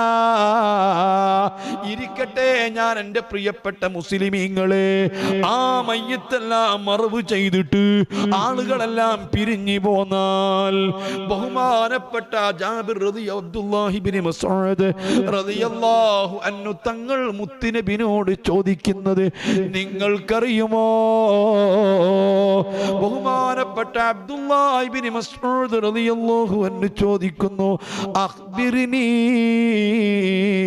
അൻ അവ്വലി മലക്കിൻ യദ്ഖുലുൽ ഖബ്റ. ഓ മുസ്ലിമീങ്ങളെ, നിങ്ങളുടെ കൂട്ടത്തിൽ നിന്ന് ആരെല്ലാം മരിച്ചു പോയിട്ടുണ്ട്? എത്ര ബന്ധുക്കൾ, കുടുംബങ്ങൾ, ഉപ്പമാര്, ഉമ്മമാര്, അവരൊക്കെ ഇത് അനുഭവിച്ചവരാ. ഇന്നെങ്ങാനും ഞാൻ മരിക്കുകയാണെങ്കിൽ, എന്റെ ശബ്ദം കേൾക്കുന്ന നിങ്ങളിൽപ്പെട്ട ആരെങ്കിലും മരിച്ചാൽ നാളെ ഈ സമയമാകുമ്പോഴേക്ക് അനുഭവിക്കാനുള്ളത്, അനുഭവിച്ചറിയാനുള്ളത്. ബഹുമാനപ്പെട്ട ജാബിർ അബ്ദുല്ലാഹി ഇബ്നു മസ്ഊദ് റളിയല്ലാഹു അൻഹു തങ്ങളോട് ചോദിക്കുന്നു, അഖ്ബിർനി അൻ അവ്വലി മലക്കിൻ യദ്ഖുലുൽ ഖബ്റ. മലക്കുകൾ ഖബറിൽ വരുമെന്ന് കേട്ടിട്ടുണ്ട്, മലക്കുകൾ ചോദിക്കുമെന്ന് കേട്ടിട്ടുണ്ട്, ഖബറിൽ വെച്ചുകൊണ്ട് ഹയാത്തുണ്ടാകുമെന്ന് കേട്ടിട്ടുണ്ട്. ആദ്യമായി ഖബറിലേക്ക് കടന്നു വരുന്നതാരാ? തങ്ങളൊന്ന് പറഞ്ഞു തരുമോ? ഈ ചോദ്യത്തിന് ബഹുമാനപ്പെട്ട മുഹമ്മദുർ റസൂലുള്ളാഹി അഷ്റഫുൽ ഖൽഖ് സ്വല്ലല്ലാഹു അലൈഹി വസല്ലമ തങ്ങൾ പറഞ്ഞ മറുപടി, ഇബ്നു മസ്ഊദേ അൻത അവ്വലു മൻ സഅലനി. ആദ്യമായിട്ട് ഈ ചോദ്യം നിങ്ങളാണ് എന്നോട് ചോദിച്ചത്. ആരെങ്കിലും ചോദിക്കുന്ന സമയത്ത് പറയണമെന്ന് കരുതിയിട്ട് ഞാൻ മാറ്റിവെച്ച വഴിയായിരുന്നു അത്. നിങ്ങളാണ് ചോദിച്ചത്. ഇബ്നു മസ്ഊദ് റളിയല്ലാഹു അൻഹു തങ്ങളോട് മുത്തുനബി പറയുന്നു, ഒരു മനുഷ്യൻ മരിച്ച് മറവ് ചെയ്താൽ, അവന്റെ ഖബറടക്കം കഴിഞ്ഞാൽ, ആളുകൾ പിരിഞ്ഞു പോന്നാൽ, ആദ്യമായി അവന്റെ അവന്റെ ഖബറിലേക്ക് വരുന്നത് റൗമാൻ എന്ന മലക്കാണ്. ഈ മലക്കിനെ അല്ലാഹു സുബ്ഹാനഹു വ തആല ഭൂമിയുടെ അന്തർഭാഗത്തിൽ കൂടി നടക്കുന്നവരായിട്ടാണ് സൃഷ്ടിച്ചിട്ടുള്ളത്. നിങ്ങൾ കണ്ടിട്ടില്ലേ, പലപ്പോഴും ഭൂമി നമ്മൾ കുടിക്കുമ്പോ എത്രയോ ആഴത്തിലേക്ക് ഭൂമി കുടിച്ചാലും ചില ജീവികളെ നമുക്ക് കാണാം, ചില പുഴുക്കളെ നമുക്ക് കാണാം, ചില ജീവികളെ നമുക്ക് കാണാം. എന്നാൽ ഈ ഭൂമിയുടെ ഉപരിതലത്തിലുള്ളതിനേക്കാൾ ധാരാളം സൂക്ഷ്മജീവികൾ ഇതിന്റെ അന്തർഭാഗത്തുണ്ട്. ഈ റൗമാൻ എന്ന മലക്കിന്റെ സഞ്ചാരം ഭൂമിക്കടിയിലൂടെയാ. ഈ ഭൂമിയുടെ മുകളിൽ എവിടെയുള്ള മനുഷ്യന്റെയും ആത്മാവ് പിടിക്കുന്നത് അസ്റായീല. ഏത് സ്ഥലത്തുള്ള ആത്മാവിനെ പിടിക്കാനും അസ്റായീലിന് കഴിയുന്നു, എവിടെ എത്താനും കഴിയുന്നു. അതേപോലെ മഹാനായ റൗമാൻ എന്ന മലക്കിനെ അല്ലാഹു ഭൂമിക്കടിയിൽ സൃഷ്ടിച്ചതാ. ഈ ഭൂമിയുടെ അടിയിൽ കൂടി ഇങ്ങനെ സഞ്ചരിച്ചു കൊണ്ടിരിക്കുകയാ. ഈ ദുനിബഖബ എവിടെയെങ്കിലും ഈ ഭൂമിയിൽ എവിടെയെങ്കിലും ഒരു മയ്യത്ത് അടിയിലെത്തിക്കഴിഞ്ഞാൽ ആ വിവരം മഹാനായ റൗമാൻ എന്ന മലക്കിനെത്തുന്നു. ഈ ഖബറിന്റെ മുൻവശത്തുള്ള ഭിത്തിതാ കുത്തി തുരന്നിട്ട് മേൽഭാഗത്തുള്ള ഖബർ മേൽഭാഗത്തു നിന്നല്ല മലക്ക് വരുന്നത്, ഖബർ മേൽഭാഗത്തു നിന്ന് പൊളിച്ചുകൊണ്ടല്ല വരുന്നത്, മറിച്ച് ഖബറിന്റെ താഴ്ഭാഗത്തിൽ നിന്ന് ഭിത്തി കുത്തി തുരന്നിട്ട് റൗമാൻ എന്ന മലക്ക് വരുന്നു. ഈ റൗമാൻ എന്ന മലക്ക് വരുമ്പോ ഈ മയ്യിത്ത് ഇങ്ങനെ കിടക്കുകയാ. അല്ലാ അല്ലാ, റൗമാൻ എന്ന മലക്ക് ചെയ്യുന്നത് എന്താണ്? ഈ ഖബറിന്റെ മുകളിലുള്ള ആത്മാവും ഈ ഡെഡ് ബോഡിയും തമ്മിൽ ഒരു ചെറിയ കണക്ഷൻ കൊടുക്കുകയോ. ആദ്യം ചെയ്യുന്നത് അതാണ്. മുകളിലാണല്ലോ ആത്മാവുള്ളത്. ഈ ആത്മാവും ഈ ഡെഡ് ബോഡിയും തമ്മിൽ അങ്ങ് കണക്ഷൻ കൊടുത്താൽ ഫയഹിയാ, ഈ ഖബറിൽ കിടക്കുന്ന മയ്യിത്ത് ഹയാത്താവുകയാണ്. പക്ഷേ മുഴുവനുമല്ല, അവന്റെ നെഞ്ഞിന്റെ മേൽപോട്ട് മാത്രം ഹയാത്താകുന്നു. കണ്ണുകൾ തുറക്കുന്നു, ചെവികൾ കേൾക്കുന്നു, ചുണ്ടുകൾ ചലിക്കുന്നു, കൈകൾ അനങ്ങുന്നു. നെഞ്ഞിന്റെ താഴോട്ട് തീരെ ചലനമില്ല, ഹയാത്തില്ല. സക്കറാത്തുൽ മൗത്തിന്റെ ഘട്ടത്തിൽ ആത്മാവ് ഹൃദയത്തിൽ കൊണ്ടിടുമ്പോ, കൈകളുടെ പ്രവർത്തനം നിലക്കുമ്പോ, കാലുകളെ ചലനം നിൽക്കുമ്പോ, ഏത് അവസ്ഥയിലാണ് ഉള്ളത് അതേ രൂപത്തിൽ മയ്യിത്ത് ഖബറിൽ ഹയാത്താകുന്നു. ഇതാണ് ഹബീബായ തങ്ങൾ പഠിപ്പിച്ചത്. ഇത് ബോധ്യപ്പെടുത്താനാണ് ഈന്തപ്പനകൾ നടത്തി കാണിച്ചു തന്നത്. ഇത് ബോധ്യപ്പെടുത്താനാണ് ചന്ദ്രൻ പിളർത്തിയിട്ട് കാണിച്ചു തന്നത്. ഇത് ബോധ്യപ്പെടുത്താനാ മാൻപേടയെ കൊണ്ട് പ്രഭാഷണം നടത്തി കേൾപ്പിച്ചു തന്നത്. ഇത് ബോധ്യപ്പെടുത്താനാ ആയിരക്കണക്കിന് ആളുകൾ കേസറിന്റെ സമയത്ത് ഖബറിൽ നിന്ന് ഒരാൾ തലപൊക്കി വന്ന് പറഞ്ഞ് കേൾപ്പിച്ചു കൊടുത്തത് 1ഉം 2ഉം 10ഉം 100ഉം സംഭവങ്ങളല്ല. എത്രയാ തങ്ങൾ സ്വഹാബത്തിന് കാണിച്ചു കൊടുത്തത്, എത്രയാ ബോധ്യപ്പെടുത്തി കൊടുത്തത്. ഈ മയ്യിത്ത് ഖബറിന്ന് കണ്ണു തുറക്കുമ്പോ നിങ്ങളൊന്ന് ഓർത്തു നോക്കൂ. ഒരുപക്ഷേ നല്ല സൗകര്യമുള്ള അതിസുന്ദരമായ റൂമിൽ കിടന്നുറങ്ങിയവനാവാം, ആ ഉറക്കത്തിൽ മരിച്ചവനാവാം. അല്ലെങ്കിൽ തണുപ്പ് തുപ്പുന്ന ശീതീകരിച്ചിരിക്കുന്ന AC റൂമിൽ കിടന്നു മരിച്ചവനാവാ, ICUവിൽ കിടന്ന് മരിച്ചവനാവാ. സ്വന്തക്കാരും ബന്ധുക്കാരും ചുറ്റുഭാഗത്തും നിൽക്കുമ്പോൾ കൂടിയിരിക്കുമ്പോൾ മരിച്ചതാവാ.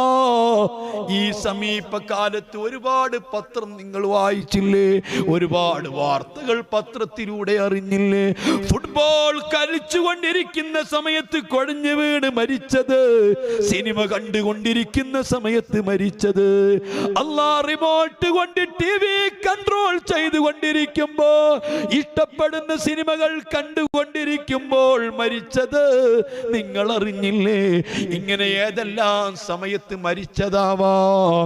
ഒരുപക്ഷെ വാഹനം ഓടിച്ചുകൊണ്ടിരിക്കുമ്പോ, അല്ലെങ്കിൽ ഫ്ലൈറ്റ് യാത്ര ചെയ്തുകൊണ്ടിരിക്കുമ്പോ, അല്ലെങ്കിൽ കൂട്ടുകാരോടൊന്നിച്ച് അടിച്ചു പൊളിച്ച് സംസാരിച്ചു കൊണ്ടിരിക്കുമ്പോ, അല്ലാ അല്ലാ, ആ സമയത്ത് ബോധം പോയതാ.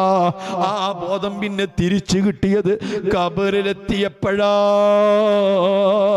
അപ്പോഴാ തന്റെ ആത്മാവ് തിരിച്ചു കിട്ടുന്നത്, അപ്പോഴാണ് അവന് കണ്ണ് തുറക്കുന്നത്, അപ്പോഴാണ് ബോധം വരുന്നത്. അല്ലാ, ഞാനെവിടെയാ? ചുറ്റുഭാഗത്തും മതിൽ കെട്ടുകള്, അങ്ങും ഇങ്ങും അനങ്ങാൻ കഴിയുന്നില്ല. അതേ, വെളിച്ചമില്ല, കൂരിരുട്ടാ. ആ ഇരുട്ടുള്ള സമയത്തൊരു മലക്ക് വന്നിരിക്കുകയാ. ആ മലക്കിനെയാണ് കാണുന്നത്. മുസ്ലിമേ, ഞാൻ ഈ പറയുന്ന കാര്യം നിനക്കുറപ്പില്ലെങ്കിൽ, വിശ്വാസമില്ലെങ്കിൽ നിസ്കരിക്കണ്ട, നോമ്പെടുക്കണ്ട, പള്ളിയിൽ വരണ്ട, മുസ്ലിം എന്ന് പറയണ്ട. റസൂലുള്ളാഹി സ്വല്ലല്ലാഹു അലൈഹി വസല്ലമ തങ്ങൾ പറയുകയാണ്, ഈ റൗമാൻ എന്ന മലക്കിവൻ കണ്ണിമിടിക്കുമ്പോ, കണ്ണു തുറക്കുമ്പോ പറയുന്നതെന്താ? അത് ബൈത്തുള്ളാ, ഇത് ഇടുക്കത്തിന്റെ വീടാ, ഇത് ഞെരുക്കത്തിന്റെ വീടാ, ഇത് സുഖലോലുപതയുടെ വീട് അല്ല, അടിച്ചു പൊളിക്കാൻ പറ്റിയ സ്ഥലമല്ല. ഈ വീട് നിനക്കറിയുമോ? ഇവിടെ നിന്റെ സന്ദർശകര് മലക്കുകളാ, ഇവിടെ നിന്റെ കൂടെ കിടക്കുന്നത് പുഴുക്കളാ. ഈ ഭീതിപ്പെടുത്തുന്ന വാർത്തകളാണ്, വിവരങ്ങളാണ്. ഈ ഖബറിൽ ആദ്യമായിട്ട് റൗമാൻ എന്ന മലക്ക് പറയുന്നത്. ഇത് കേട്ട് വിറക്കുകയാ, അവൻ കിടന്ന് പെടയുകയാ. ആ സമയത്ത് റൗമാൻ എന്ന മലക്ക് ഭവ്യതയോടെ സമാധാനത്തോടെ പറയുന്നു, മോനെ, മുസ്ലിം ചെറുപ്പക്കാരറിഞ്ഞിരുന്നെങ്കിൽ, മുസ്ലിം സഹോദരിമാരറിഞ്ഞിരുന്നെങ്കിൽ നമുക്ക് ഈമാനുണ്ടോ? വഅദല്ലാഹു الذين آمنوا منكم وعملوا الصالحات ليستخلفنهم كما استخلف الذين من قبلهم. ഈമാനുള്ള ആളുകൾക്ക് പടച്ച റബ്ബ് ഒരുപാട് ഓഫർ കൊടുത്തിട്ടുണ്ട്. അവർക്ക് പേടി വേണ്ട, അവർക്ക് ദുനിയാവിൽ പൗരത്വം തെളിയിക്കേണ്ട ആവശ്യമില്ല. പൂർവകാലത്തുള്ള ആളുകൾക്ക് അധികാരവും സ്വാധീനവും കൊടുത്തതുപോലെ എല്ലാ ഈമാനുള്ളവർക്കും സുഹൃതങ്ങൾ ചെയ്തവർക്കും അല്ലാഹു അതാ കൊടുക്കുമെന്ന് റബ്ബ് ഓഫർ ചെയ്തതാ. അധികാരം കൊടുക്കുമെന്ന് ഓഫർ ചെയ്തതാ, സ്ഥാനം കൊടുക്കുമെന്ന് റബ്ബ് ഓഫർ ചെയ്തതാ. അവർക്ക് ഭയമില്ല, പേടിയില്ല, ആരും അവരെ ചോദ്യം ചെയ്യില്ല. എല്ലാവർക്കും അവരോട് ആദരവാ. വലയുമക്കിനന്ന ലഹും ദീനഹും ഉർത്തദാ ലഹും. അവർക്ക് പടച്ച റബ്ബ് പൊരുത്തപ്പെട്ട ദീനനുസരിച്ച് ജീവിക്കാൻ എല്ലാ കാലത്തും അവർക്ക് സൗകര്യങ്ങൾ ചെയ്തു കൊടുക്കുമെന്ന് റബ്ബിന്റെ ഓഫറാ. അതിന് മോനെ ഈമാൻ വേണം, അതിന് മോനെ സുഹൃതങ്ങൾ പ്രവർത്തിക്കണം. ഈമാനാ ഹബീബായ മുഹമ്മദുർ റസൂലുള്ളാഹി സ്വല്ലല്ലാഹു അലൈഹി വസല്ലമ തങ്ങൾ പഠിപ്പിക്കുകയാണ്. ആ ഭയവിഹ്വലനായി നിൽക്കുന്ന ഖബറിലെ മയ്യത്തിനോട് ഈ മലക്ക് പറയും, ഉക്തുബ് അമലക, ജീവിതത്തിൽ നീ ചെയ്തിട്ടുള്ള എല്ലാ കർമ്മങ്ങളും നീ ഒന്ന് എഴുതുക. പ്രായപൂർത്തി എത്തിയതിന് ശേഷം നീ ചെയ്ത എല്ലാ അമലും എഴുതുക. ബഹുമാനപ്പെട്ട അബ്ദുല്ലാഹി ഇബ്നു മസ്ഊദ് റളിയല്ലാഹു അൻഹു തങ്ങളിൽ നിന്ന് റിപ്പോർട്ട് ചെയ്തിട്ടുള്ള ഹദീസാണ്, അയിമ്മത്ത് രേഖപ്പെടുത്തിയതാണ്. ഓ മുസ്ലിമീങ്ങളെ, ആ സമയത്ത് ഭയവിഹ്വലനായി കൂരിട്ടിൽ കിടക്കുന്ന മനുഷ്യൻ, എഴുന്നേൽക്കാൻ കഴിയാത്ത മനുഷ്യൻ, നെഞ്ഞിന്റെ താഴോട്ട് ചലനമില്ലാത്ത മനുഷ്യൻ, കണ്ണുകൾ മിടിച്ചുകൊണ്ട്, ചുണ്ടുകൾ ചലിപ്പിച്ചുകൊണ്ട്, കാതുകൾ കൂർപ്പിച്ചുകൊണ്ട് പറയുന്നു, ഇല്ല, ഇവിടെ പേനയില്ല, കടലാസില്ല, എഴുതാനറിയില്ല. ഈ അല്ലാഹുവിന്റെ റസൂലിൽ നിങ്ങൾക്ക് വിശ്വാസമുണ്ടോ? അശ്ഹദു അന്ന മുഹമ്മദർ റസൂലുള്ളാഹ് എന്ന് പറയാറുണ്ടോ? മുത്തുനബിയെ നിങ്ങൾ അംഗീകരിക്കുന്നുണ്ടോ? അല്ലാഹു ഉണ്ടെന്ന് പറഞ്ഞു തന്നത് നബിയല്ലേ? മലക്കുകൾ ഉണ്ടെന്ന് പറഞ്ഞു തന്നത് നബിയല്ലേ?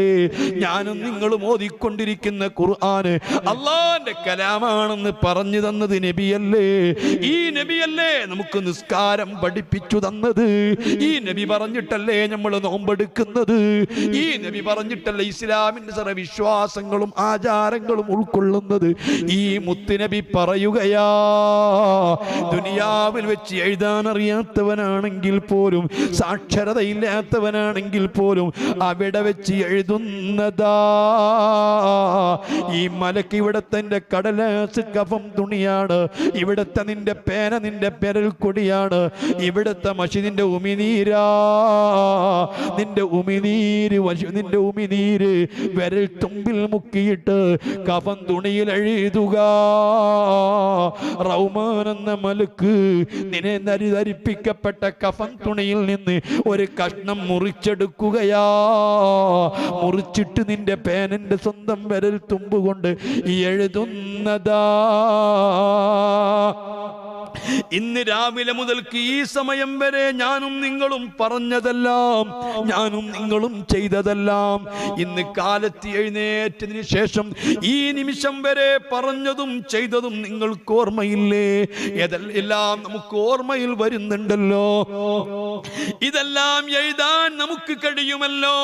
എന്നാൽ അല്ലാഹു സുബ്ഹാനഹു വ തആല പ്രായപൂർത്തി എത്തിയതിന് ശേഷം മരണം വരെ അവൻ ചെയ്തതും പറഞ്ഞതും ചിന്തിച്ചതുമായ സകല കാര്യങ്ങളും അവന് ഓർമ്മയിൽ വരുന്നതാ, അവൻ എഴുതുന്നതാ എന്ന് ഹബീബായ തങ്ങൾ പറഞ്ഞതിന് ശേഷം നബി സല്ലല്ലാഹു അലൈഹി വസല്ലമ തങ്ങൾ ഓതിക്കൊടുത്തു. ഇബ്നു മസ്ഊദേ, പടച്ച റബ്ബ് ഖുർആനിൽ പറഞ്ഞിട്ടില്ലേ, വകുല്ല ഇൻസാനിൻ അൽസംനാഉ ത്വാഇറഹു ഫീ ഉനുഖിഹി വനുഖ്രിജു ലഹു യൗമൽ ഖിയാമത്തി കിതാബൻ യൽഖാഹു മൻശൂറാ. ഓരോ മനുഷ്യനും ജീവിതത്തിൽ ചെയ്ത എല്ലാ കർമ്മങ്ങളും അല്ലാഹു അവന്റെ കഴുത്തിൽ കെട്ടി തൂക്കുന്നതാണ്, എഴുതിയിട്ട് തൂക്കുന്നതാ. വനുഖ്രിജു ലഹു യൗമൽ ഖിയാമത്തി കിതാബൻ യൽഖാഹു മൻശൂറാ. ഒരു പുസ്തകമായി ഖിയാമത്ത് നാളിൽ പുറത്തു കൊണ്ടുവരുന്നതാ. ഇഖ്റഇ കിതാബക കഫാ ബിനഫ്സികൽ യൗമ അലൈക ഹസീബാ. മലക്കുകൾ എഴുതിയത് മുഴുവനും, മലക്കുകൾ സാക്ഷ്യപ്പെടുത്തുന്നത് മുഴുവനും നിഷേധിക്കുന്ന മനുഷ്യനാ. താൻ ജീവിതത്തിൽ ചെയ്തിരിക്കുന്ന സർവ്വ തെറ്റുകളും സർവ്വ തിന്മകളും എല്ലാ ഖൈറും ഷർറുമായ കാര്യങ്ങൾ മലക്കുകൾ എഴുതിയിട്ട് വായിക്കുമ്പോൾ മാലി ഹാദൽ കിതാബ് കിതാബ് ലാ യുഗാദിറു സഗീറതൻ വലാ കബീറതൻ ഇല്ലാ അഹ്സാഹാ. ഇത് വല്ലാത്ത പുസ്തകമാണ്, ഒന്നുപോലും ഒഴിഞ്ഞു പോയിട്ടില്ല, മറന്നു പോയിട്ടില്ല.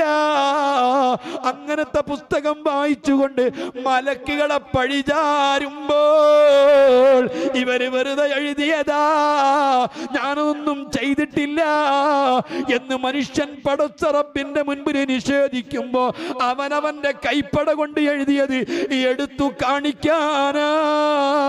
കഫാ ബിനഫ്സിക്കൽ യൗമ അലൈക ഹസീബാ. ഇത് നീ എഴുതിയതാ, നിന്റെ കൈപ്പടയാ, നിന്റെ കൈയെഴുത്താ എന്ന് പറഞ്ഞു കാണിക്കാൻ വേണ്ടിയിട്ട് പടച്ച റബ്ബ് ഖബറിലെത്തിയിട്ട് എഴുതിപ്പിക്കുകയാ. മുഹമ്മദുർ റസൂലുള്ളാഹ്. ഖബറിലെ ആദ്യത്തെ അനുഭവം അതാണ്. അങ്ങനെ എഴുതി കഴിഞ്ഞാൽ ആ മനുഷ്യന്റെ കഫൻ തുണി, ആ എഴുതിയിരിക്കുന്ന കഷ്ണം ഓരോ മനുഷ്യന്റെയും കഴുത്തിൽ കെട്ടിത്തൂക്കും. കെട്ടിത്തൂക്കി കഴിഞ്ഞാൽ റൗമാൻ എന്ന മലക്ക് പറയും, കാത്തു കിടന്നോ, ഏതാനും നിമിഷത്തിനുള്ളിൽ ഫത്താനുൽ ഖബർ വരുന്നു. മക്കളെ, ഇതല്ലേ ഞാൻ നിങ്ങളോട് പറഞ്ഞത്? അറിയേണ്ട അറിവൊക്കെ മനുഷ്യൻ മറന്നുപോയി, പഠിക്കേണ്ടത് പഠിച്ചിട്ടില്ല, അറിയേണ്ടത് അറിഞ്ഞിട്ടില്ല. ഒട്ടുമിക്ക ഇൽമും ലോകത്തുനിന്ന് ഉയർത്തപ്പെടുകയാ. നിങ്ങൾ കേട്ടില്ലേ, ആയിഷ ബീവി റളിയല്ലാഹു അൻഹ പറയുകയാണ്, ഹബീബായ മുത്തു മുഹമ്മദുർ റസൂലുള്ളാഹി സ്വല്ലല്ലാഹു അലൈഹി വസല്ലമ തങ്ങൾ ഖബറിന്റെ ശിക്ഷയെപ്പറ്റി പഠിപ്പിച്ച അന്ന് മുതൽ ഇന്ന് വരെ ഒരു നിസ്കാരത്തിന്റെ ശേഷം അവിടുന്ന് പ്രാർത്ഥിക്കാതെ സലാം വീട്ടിയിട്ടില്ല. ഞാൻ സാന്ദർഭികമായ ഒരു മസല കൂടി നിങ്ങളെ ശ്രദ്ധയിൽപ്പെടുത്തുകയാണ്. ഏത് നിസ്കാരമാണെങ്കിലും, മയ്യിത്ത് നിസ്കാരമല്ലാത്ത ഏത് നിസ്കാരമാണെങ്കിലും, അല്ലാഹുമ്മ ഇന്നി അഊദു ബിക മിൻ അദാബിൽ ഖബരി വമിൻ അദാബിൻ നാർ വമിൻ ഫിത്നത്തിൽ മഹിയാ വൽ മമാതി വമിൻ ഫിത്നത്തിൽ മസീഹിദ് ദജ്ജാൽ. ഈ പ്രാർത്ഥന പ്രാർത്ഥിക്കാത്ത ഒരു നിസ്കാരവുമില്ല. അതാ മുത്തുനബി സ്വല്ലല്ലാഹു അലൈഹി വസല്ലമ തങ്ങൾക്ക് സ്വലാത്ത് ചൊല്ലിയ ശേഷം ഈ പ്രാർത്ഥന പ്രാർത്ഥിക്കാതെ നിസ്കാരത്തിൽ നിന്ന് സലാം വീട്ടൽ കറാഹത്താണ്. നമ്മിൽപ്പെട്ട ഒട്ടുമിക്ക ആളുകളും സുന്നത്ത് നിസ്കാരമാകുമ്പോ ദുആ ചെയ്യലില്ല. അല്ലാഹുമ്മ സ്വല്ലി അലാ സയ്യിദിനാ മുഹമ്മദിൻ വഅലാ ആലി സയ്യിദിനാ മുഹമ്മദിൻ എന്ന് സ്വലാത്ത് മാത്രം ചൊല്ലിയിട്ട് പ്രാർത്ഥിക്കുന്ന രീതിയല്ലേ നമ്മിൽ പല ആളുകൾക്കുമുള്ളത്. മക്കളെ, പഠിക്കണം. ഇതാ നിസ്കാരത്തിൽ നിന്ന് എന്തെങ്കിലും ഒരു പ്രാർത്ഥന പ്രാർത്ഥിക്കാതെ സലാം വീട്ടല്ല. ഹബീബായ തങ്ങൾ പ്രാർത്ഥിച്ചിരുന്ന അധിക പ്രാർത്ഥനയും അല്ലാഹുമ്മ ഇന്നി അഊദു ബിക മിൻ അദാബിൽ ഖബരി വമിൻ അദാബിൻ നാർ വമിൻ ഫിത്നത്തിൽ മഹിയാ വമിൻ ഫിത്നത്തിൽ മസീഹിദ് ദജ്ജാൽ. ഈ 4 കാര്യങ്ങളെ തൊട്ട് കാവൽ തേടാതെ ഒരു നിസ്കാരത്തിൽ നിന്ന് മുത്തുനബി സലാം വീട്ടിയിട്ടില്ല. പ്രത്യേകിച്ച് ഞാൻ ഒന്നുകൂടി ഓർമ്മപ്പെടുത്തുകയാണ്, പൊതുജനങ്ങൾക്ക് ഇമാമായി നിസ്കരിക്കുമ്പോൾ പള്ളികളിലൊക്കെ അതേ ആളുകൾ ഇടയ്ക്കിടയ്ക്ക് വന്നുകൊണ്ടിരിക്കുന്ന കൃത്യമായ മഅ്മൂമീങ്ങളല്ലാത്ത വിദൂരമായ സാധ്യതയുണ്ടെങ്കിൽ പോലും അതേ കൃത്യമായ ആളുകളല്ലാതെ അപൂർവമായിട്ടെങ്കിലും മറ്റുള്ളവർ വരാൻ സാധ്യതയുള്ള പള്ളികളാണ്. അത്തരം പള്ളികൾക്കാണ് മത്റൂക്കായ പള്ളി എന്ന് പറയുന്നത്. അങ്ങനത്തെ പള്ളികളിൽ ഇമാം നിന്ന് നിസ്കരിക്കുമ്പോ നിസ്കാരത്തിൽ അത്തഹിയ്യാത്തുവിന് ശേഷം സ്വലാത്തിന് ശേഷം എല്ലാ പ്രാർത്ഥനകളും പ്രാർത്ഥിക്കരുത്. അല്ലാഹുമ്മ ഗ്ഫിർ ലീ മാ ഖദ്ദംതു വമാ അഖർതു, അതിന്റെ അവസാനം വരെ പ്രാർത്ഥിക്കരുത്. അത് കറാഹത്താണെന്ന് പണ്ഡിതന്മാരെ പറഞ്ഞിട്ടുണ്ട്. അതേ സമയത്ത് ഏറ്റവും ചുരുങ്ങിയത് അല്ലാഹുമ്മ ഇന്നി അഊദു ബിക മിൻ അദാബിൽ ഖബ്രി വമിൻ അദാബിൻ നാർ, ഈ 4 കാര്യങ്ങളെ തൊട്ട് കാവൽ തേടുന്ന പ്രാർത്ഥന പ്രാർത്ഥിക്കേണ്ടതാണ്. സുന്നത്ത് നിസ്കാരത്തിലും പ്രാർത്ഥിക്കേണ്ടതാണ്. മക്കളെ, ഏറ്റവും കൂടുതൽ നീട്ടി നിസ്കരിക്കേണ്ടത് സുന്നത്ത് നിസ്കാരങ്ങളാണ്. ഒറ്റക്ക് നിസ്കരിക്കുമ്പോഴാണ് സുന്നത്ത് നിസ്കാരങ്ങളാണല്ലോ കൂടുതൽ നീട്ടി നിസ്കരിക്കേണ്ടത്. ഏറ്റവും വലിയ സൂറത്ത് ഓതേണ്ടത് സുന്നത്ത് നിസ്കാരങ്ങളിലാണ്. അതേ സമയത്ത് നമ്മിൽപ്പെട്ട ആരോഗ്യമുള്ള ചെറുപ്പക്കാര് സുന്നത്ത് നിസ്കരിക്കൽ കുറവാണ്. ചെറുപ്പക്കാരല്ലേ കൂടുതൽ സുന്നത്ത് എടുക്കേണ്ടത്, അവർക്കല്ലേ കൂടുതൽ ആരോഗ്യമുള്ളത്, അവർക്കല്ലേ മുട്ടിൻകാലിന് കംപ്ലൈന്റ് ഇല്ലാത്തത്, അവർക്കല്ലേ ഏതേഷ്ടം കുനിയാനും നിവരാനും ഒക്കെ കഴിയുന്നത്. ആരോഗ്യമുള്ള സമയത്തല്ലേ കൂടുതൽ സുന്നത്തുകൾ എടുക്കേണ്ടത്. അതേ സുന്നത്ത് നിസ്കാരത്തിലാ വലിയ വലിയ സൂറത്തുകൾ ഓടേണ്ടത്, സുന്നത്ത് നിസ്കാരത്തിലാ ദീർഘമായ പ്രാർത്ഥന നടത്തേണ്ടത്, സുന്നത്ത് നിസ്കാരത്തിലാ കൂടുതൽ തസ്ബീഹുകൾ ചൊല്ലേണ്ടത്. അതുകൊണ്ട് ഞാൻ സാന്ദർഭികമായി ഓർമ്മപ്പെടുത്തിയതാണ്, ഖബറിന്റെ ശിക്ഷയെ തൊട്ട് കാവൽ തേടാതെ മുത്തുനബി ഒരു നിസ്കാരത്തിൽ നിന്നും സലാം വീട്ടിയിട്ടില്ല. ഹബീബായ തങ്ങൾ പറയുകയാ, അതുകൊണ്ട് റഹ്മാൻ എന്ന മലക്ക് പറയുന്നു, മോനെ കാത്തു കിടന്നോ, ഫത്താനുൽ ഖബർ വരുന്നു. ബഹുമാനപ്പെട്ട റഹ്മാൻ എന്ന മലക്ക് ഇതെല്ലാം പറഞ്ഞ് പരിചയപ്പെടുത്തിയിട്ട് തിരിച്ചു പോവുകയാ. അല്ലാ, നിങ്ങളൊന്ന് ഓർത്തു നോക്കുക ആ രംഗം. ഈ ഇരുളടഞ്ഞ ഇതാ ഇടുങ്ങിയ ഖബറിൽ ഹബീബായ മുഹമ്മദുർ റസൂലുള്ളാഹ് അവിടുന്ന് പിന്നീട് ഖബറിന് വല്ലാത്തൊരു ലഹ്തത്തുണ്ട്. ഒരാളും ഖബറിന്റെ ലഹ്തത്തിൽ നിന്ന് രക്ഷപ്പെട്ടിട്ടില്ല.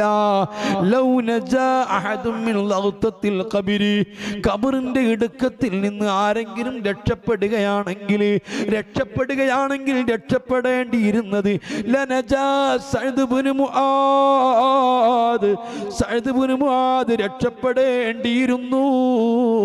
പക്ഷേ ഖബറിന്റെ ലഹ്തത്തിൽ നിന്ന് ഇടുക്കത്തിൽ നിന്ന് രക്ഷപ്പെട്ടിട്ടില്ല.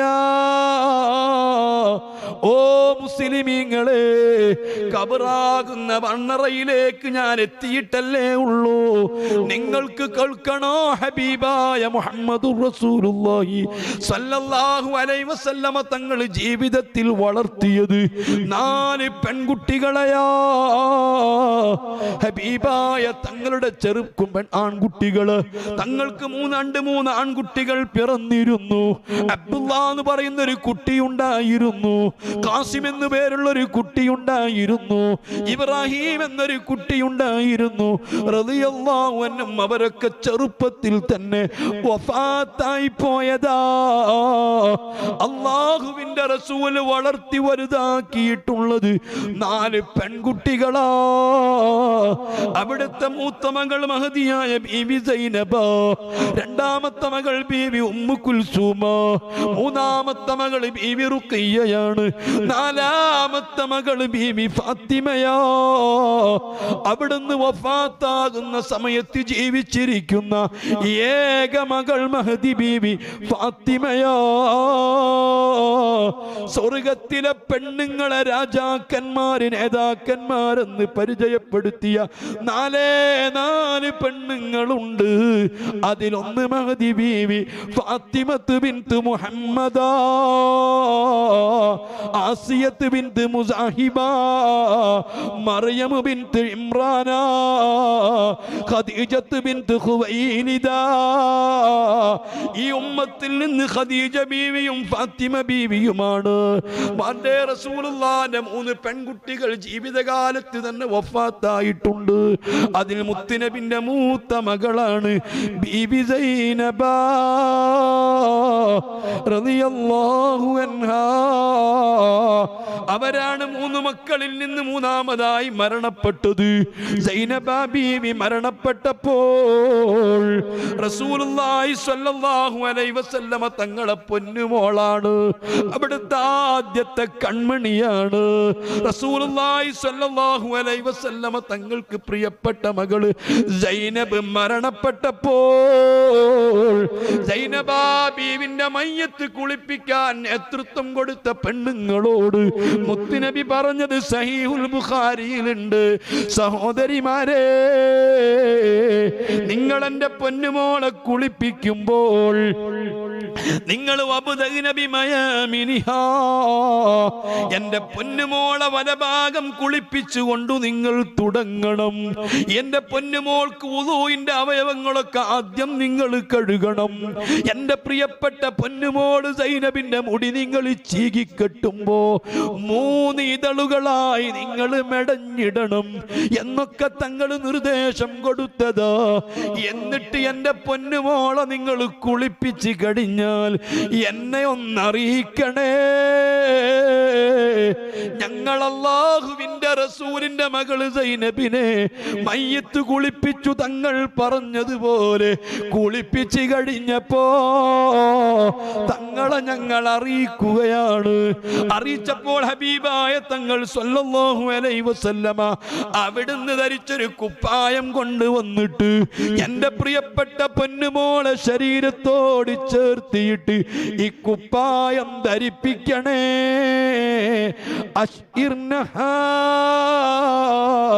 എന്റെ പ്രിയപ്പെട്ട പൊന്നുമോള് സൈനബിന്റെ ശരീരത്തോട്, ശരീരത്തിന്റെ തൊലിയോട് ആദ്യം ഈ കുപ്പായം നിങ്ങൾ ചേർത്തി വെക്കണേ, അതിനുശേഷം നിങ്ങൾ കഫൻ ചെയ്യണേ എന്ന് അല്ലാഹുവിന്റെ റസൂൽ അവിടുന്ന് പറഞ്ഞതാ. ആ റസൂലുള്ളാഹി സ്വല്ലല്ലാഹു അലൈഹി വസല്ലമ പറഞ്ഞതുപോലെ അവിടെ ഞങ്ങൾ അവിടുത്തെ പുന്നാര മകളെ കഫൻ ചെയ്തു. ഹബീബായ തങ്ങൾ നിസ്കരിച്ചു.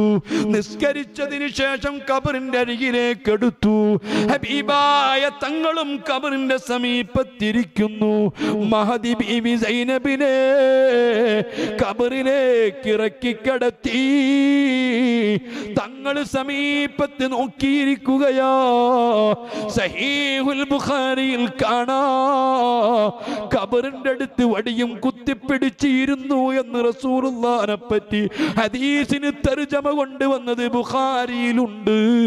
ആ രൂപത്തിൽ തങ്ങൾ ഖബറിന്റെ അടുത്തിരിക്കുകയാണ്. ഹബീബായ തങ്ങൾ ഇരിക്കുമ്പോ നേരത്തെ പറഞ്ഞ പോലെ മയ്യത്തിന്റെ ഖബർ മൂടി. കണ്ണുകൾ നിറച്ചപ്പോൾ മീസാൻ കല്ലും കുത്തിയപ്പോൾ ഹബീബ് പൊട്ടി പൊട്ടി കരഞ്ഞു. തങ്ങളെ കരച്ചിൽ കണ്ട് ഞങ്ങളെ നേരങ്ങൾ നിറഞ്ഞു. അബ്ദുറഹ്മാൻ ഇബ്നു ഔഫ് തങ്ങൾ ചോദിച്ചു, ഇതെന്ത് യാ റസൂലല്ലാഹ്, തങ്ങൾ ഇങ്ങനെ കരയുകയോ, തങ്ങൾ ഇങ്ങനെ പൊട്ടിക്കരയുകയോ? ഹബീബായ തങ്ങൾ പറഞ്ഞു, സ്വഹാബാ, ആഖിർ സമാനിലെ മക്കളെ, ഉമ്മമാരെ, ഉപ്പമാരെ, ഞാൻ നിങ്ങളോട് പറയുന്നത് കെട്ടുകഥയല്ല, ഞാൻ നിങ്ങളോട് പറയുന്നത് നോവലല്ല, ഞാൻ നിങ്ങളോട് പറഞ്ഞ ചിത്രീകരണങ്ങളല്ല. ഇന്ന് വരെ ഈ ഖബറിലേക്ക് ഇറക്കി കിടത്തിയിട്ടുള്ള ആളുകളെ പറ്റി എപ്പോഴെങ്കിലും ഒന്ന് ചിന്തിച്ചിട്ടുണ്ടോ? പഠിക്കണമെന്നോർത്തിട്ടുണ്ടോ? അനുഭവത്തെ കുറിച്ച് നിങ്ങൾ, അവരുടെ അനുഭവങ്ങളെ പറ്റി നിങ്ങൾ ആരെങ്കിലും ആരോടെങ്കിലും ചോദിച്ചിട്ടുണ്ടോ?